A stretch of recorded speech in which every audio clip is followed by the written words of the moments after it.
ठीक है, तो आज जैसे हम लोग का ट्रेड था वो बॉलिंजर बैंड वाली स्ट्रेटेजी पे थी।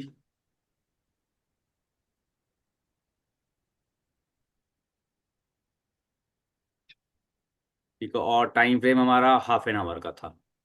कौन कौन सा स्टॉक्स था जिसपे हम आप लोग को ट्रेड पोस्ट किए थे आज? सबसे पहला तो ये एक मैंने ये दूसरा ट्रेड था मेरा, अदानी था। ठीक है, तो अदानी में समवेयर हियर यहाँ पे ये ट्रेड इनिशिएट हुआ था। शॉर्ट का ट्रेड था। इस जगह पे कहीं पे हम इसको इनिशिएट किए थे, तो पहले ये ऊपर चला गया। ऊपर जाने के बाद ये थोड़ा नाटक किया, वापस नीचे आया, फिर ऊपर गया। मैंने बहुत देर ये टाल मटोल करने के बाद मेरा जो टारगेट था कि वो ये वाला जो बॉलिंजर बैंड है यहाँ तक आएगा, लोअर लेवल तक आएगा यहाँ तक। फिर हमको इसको थोड़ा सा अपग्रेड किए कि इस लेवल तक आएगा, नहीं आएगा तो 50% प्रॉफिट हम, जब ये तकरीबन तकरीबन हमको 50% हो गया तो हम यहाँ पे 50% बुक कर चुके थे। 8 ही स्टॉक लिए थे तो 4 को बुक कर चुके थे, और रिमेनिंग को फिर हम कॉस्ट टू कॉस्ट पे ट्रेल कर दिए थे। तो इस कैंडल में कहीं पे, सॉरी, इस कैंडल में वो ट्रेल एसएल मेरा कट गया था। ठीक है, हम सारा स्क्रीनशॉट भी आप लोग को पोस्ट कर दिए थे। तो कहीं भी अगर देखिए इतना सुंदर है, और हमको लगता है कि कल फिर ये और नीचे जाएगा, लेकिन अभी आप लोग को हम डे टाइम ट्रेडिंग की बात बोलते हैं हमेशा कि डे टाइम में ये ट्रेड करना है, ऐसे करना है। तो 3 ट्रेड टोटल था, और 4 ट्रेड का हमारा मैक्सिमम टारगेट होता है। इसमें भी जो कैपिटल मैंने डिप्लॉय किया था वो 25,000 का था। 25,000 के कैपिटल में 8 या 24 माने 3,000 का शेयर है, तो 8 ही शेयर आएगा, तो 8 ही शेयर हम लिए थे। ठीक है, दूसरा फिर आपका ट्रेड था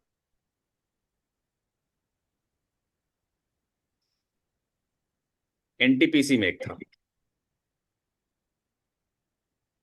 एनटीपीसी में। पहला ट्रेड हम लिए थे, मैंने हमको लगता है सेकंड कैंडल में ही एनटीपीसी में ट्रेड आ गया था।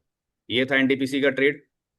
ये भी मतलब कि जस्ट यहाँ से निकला था, और इसका एसएल इनिशियली हम यहाँ पे रखे थे, थोड़ा बड़ा था, और इसका टारगेट भी उस समय बॉलिंजर बैंड के लोअर लेवल के हिसाब से था। माने हम कभी भी टारगेट बॉलिंजर बैंड के लेवल्स को देखते हुए ही अपना प्लेस करते हैं। तो ये भी पहले ये नीचे गया तो करीब यहाँ पे आया था, तो हम अप्रोक्सीमेटली 50% यहाँ भी क्वांटिटी बुक कर लिए थे, और फिर इसको कॉस्ट पे ट्रेल कर दिए थे। तो इस कैंडल में कहीं ये लगता है कि कॉस्ट पे एग्जीक्यूट हो गया था, तो मैंने ये भी प्रॉफिटेबल ट्रेड था। और तीसरा एक स्टॉक था जिसमें कि हम नहीं ट्रेड करते हैं, लेकिन पता नहीं आज वो हमको दिख गया, उसमें एंट्री ले लिए। उसके बाद हमको याद आया कि हम तो इसमें ट्रेड करते नहीं है। एनआईआईटी लिमिटेड, ठीक है, ये टारगेट देता है लेकिन बहुत झुला के टारगेट देता है। अब यहाँ पे देखिए ये हैमर बनाया था, और नीचे भी ये काफी लोअर लेवल पे था आरएसआई। तो इस कैंडल में मेरा लॉन्ग का ट्रेड इनिशिएट हो गया था। ये ट्रेड इनिशिएट होते ही माइनस में चला गया। मैंने जैसे ट्रेड इनिशिएट हुआ, इसको बॉलिंजर बैंड के इस लेवल के लिए हम देख रहे थे, और एसएल बहुत ज्यादा नहीं था, इतना ही का एसएल था। तो ये जैसे ट्रेड पंच किए, कुछ प्रॉफिट देखा है, उसका कंटिन्यूअसली ये नेगेटिव नेटिव नेट चलता रहा।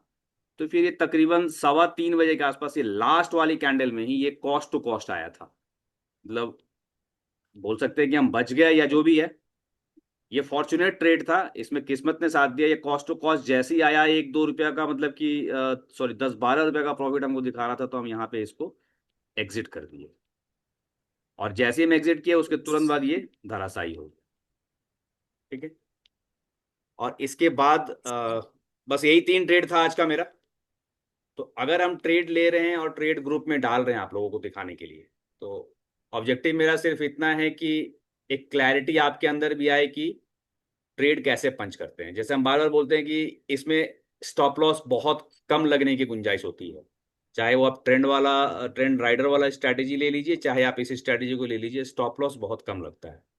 ये एक, हम इसको स्टॉप लॉस का ही ट्रेड मानते हैं, क्योंकि इसमें आप कॉस्ट टू कॉस्ट निकले हैं, इतना देर आपने ट्रेड को होल्ड किया, और ये गया नहीं ऊपर, जरा भी ऊपर नहीं गया, तो ये वाला एक स्टॉप लॉस था। तो यानी कि आज अगर 3 ट्रेड हमने लिया, तो एक में स्टॉप लॉस गया और 2 में प्रॉफिट आई, ओवरऑल प्रॉफिटेबल थे।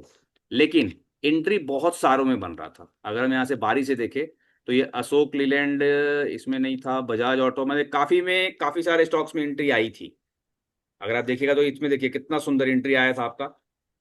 लेकिन वही हो जाता है कि स्क्रीन्स मैंने लिमिटेड होने के चलते आपका ये सब थोड़ा सा, मतलब कि नंबर ऑफ ट्रेड्स, जैसे अब 4 ही, हम 25,000 का कैपिटल डिप्लॉय कर रहे हैं, 1 लाख ही है, तो हम 4 ही ट्रेड लेंगे। ये भारतीय एयरटेल एक समय पे ये लगा था कि एंट्री दे दिया, लेकिन यहाँ पे देख रहे हैं इसका रिजेक्शन इतना सुंदर था, नीचे की तरफ से बायर का प्रेशर इतना था कि इसमें मैंने पोजीशन नहीं बना। अगर ये पूरा बॉडी बढ़िया होता तो ये बहुत अच्छा ट्रेड होता।